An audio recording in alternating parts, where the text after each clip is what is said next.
Now, I'll do a second one on Aboriginals. You should have watched the first one. They think very differently with housing. I've got the Bush Mechanics first series on DVD, and there's one of them there, you know, Aboriginal filming another Aboriginal, and he says to him, why don't you like houses, or would you like to have a house? And he says, no, I wouldn't. I've been brought up living in a humpy, and I want to, you know, keep living in a humpy, and if I had a house, all my relatives would come and stay with me, even though he really wouldn't want them to, they'd just all turn up. And then, you know, I wouldn't like living with everybody else because I'm just used to living with me and my wife. And then I'd have to clean it and it'd get dirty, and I don't want to mop it and sweep and stuff around with it.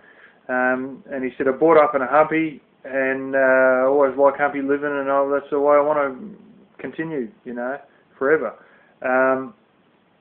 And this is not some blooming apartheid government jamming words down their throat. This is Aboriginals talking to other Aboriginals, you know, on camera. And he showed his humpy in that.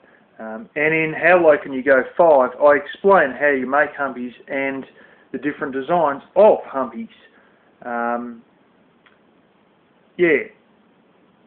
But anyway, they live in these humpies, and you go, well, why doesn't the government build houses for them? Well, you know, first of all, they don't want it, but that doesn't seem to matter with bureaucrats. They just gave it to them anyway. Too many whaling charities writing into the government. Too many dumb government yuppies who didn't know an Aboriginal from a Chinese person, and just went and built these things. And I worked with a bloke. I'd heard this happening. And then when I was at Air Radiators, I worked with a bloke who had worked for his brother, who was a contractor building houses in these Aboriginal reservations. And he said, yes, what I've heard is true. He confirmed what I'd heard. And that was that before the house is finished, they often get inside the house and they'll cut out all these little tracks to the bed in each room, and they'll leave most of the hallway or a little bit of the hallway, and then cut tracks out to all the beds in the other rooms. And what do they do with the rest of the floorboards where there aren't the beds and, you know, and a bit in the hallway? They cut them out with a chainsaw or even a handsaw or an axe or whatever. They get in there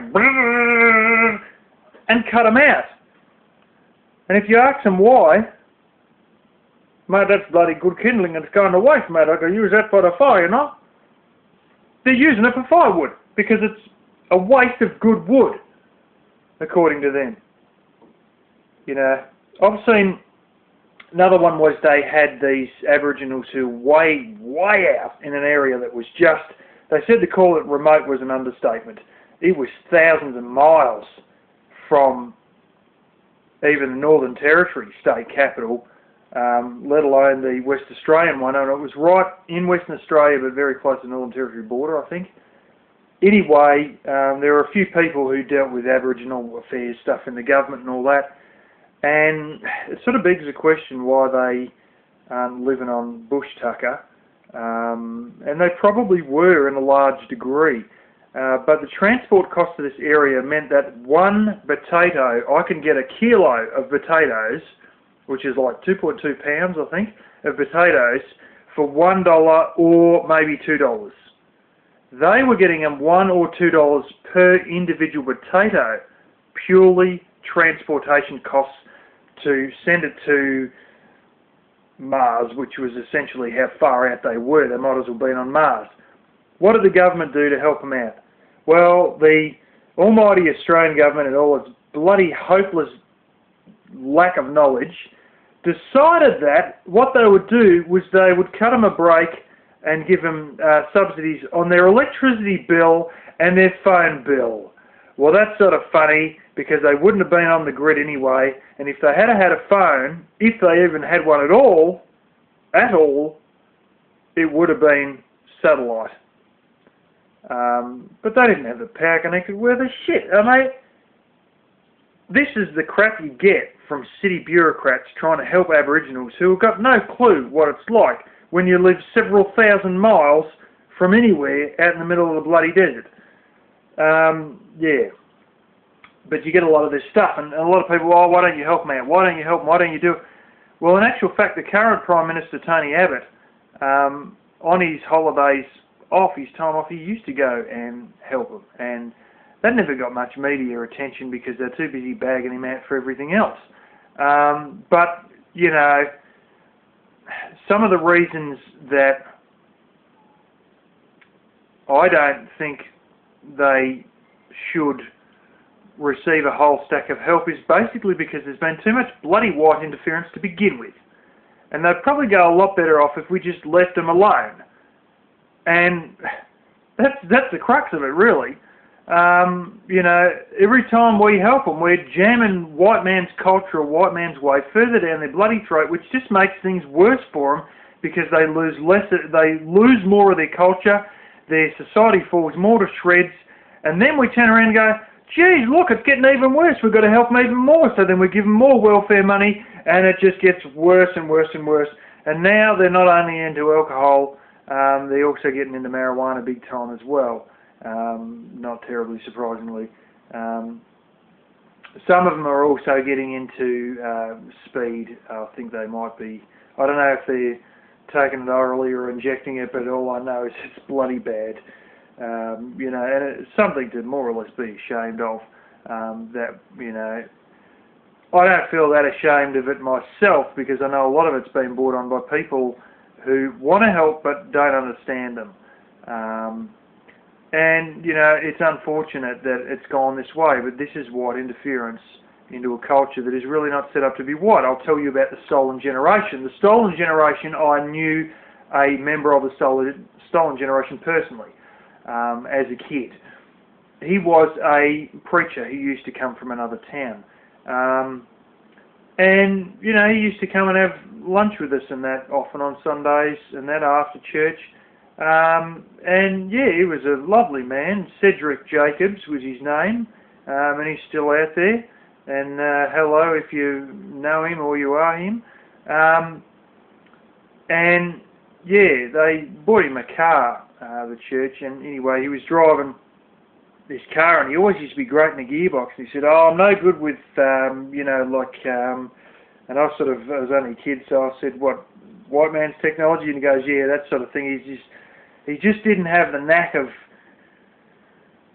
mechanical devices. He was no good with gearboxes, so they ended up buying him an automatic car instead. And then that was a pain in the arse, that car. That was a bit of a lemon, that car. Anyway, you know, he was grabbed from his parents, as all the Stolen Generation were. And what they used to do is the coppers in these far out areas, almost outback areas, basically would turn up and they would grab Aboriginal kids that looked sort of white and take them away to these Catholic missions, like these bloody boarding schools out in the middle of nowhere run by the Catholic Church, and they would pretty much try and make them white and teach them all the prim proper ways that you teach strict little English kids. As you know, they do all this in the 50s and the 60s and all that. You know, and it was terrible. They took these people. They wouldn't announce it. There's no rules. They just thought, yeah, you look white enough, bang, they'd grab you. And often they'd come back a second time, a third time. They might grab the whitest kid there that day, but they'd be back in 3 or 4 months to grab one of the other siblings if he looked pretty white. And, you know, because if they look sort of not too darkish and that, well, maybe we can sort of assimilate them into white society. And these poor Aboriginal women would be in fear that the next time they send the cop, that the cop was there to do what they thought the cop was doing, and that would take away their baby. You know, and often these kids were 5 years old, 3 years old, 6 years old, you know, around about the sort of 3 to 6 year old mark, maybe as old as 8, and they'd just come and grab them. You know, and that's a terrible thing. That's been a hell of a mark on this country, and was only recently apologised for by Prime Minister Kevin Rudd when he was in the first time around. You may know how stupid politics are in this country. We're always changing politicians, but anyway, yeah, you know, they're not white, and apparently in Canada they try to do it with the Indian children as well, and it was about as bloody disastrous. And now, you know, like he said, it was terrible to be taken away from his parents. He said, I was drinking, you know, that they didn't have much to feed me because he was out in the middle of nowhere, and he says I was drinking water out of mud puddles. It's things like that that may have made these people feel they were doing the right thing by taking these children off their parents. But, you know, there's more to it than that. You know, there's the emotional effect of taking a kid off their parents, and, you know, the parents themselves also hurt very much from it. And now with all the stuff that's been going on in some of these reservations, what I said about all the rapes and all the blooming violence and all the crap, how there's calls by some people that we should do it again. Bloody hell. God blimey. Anyway, I might make a third video.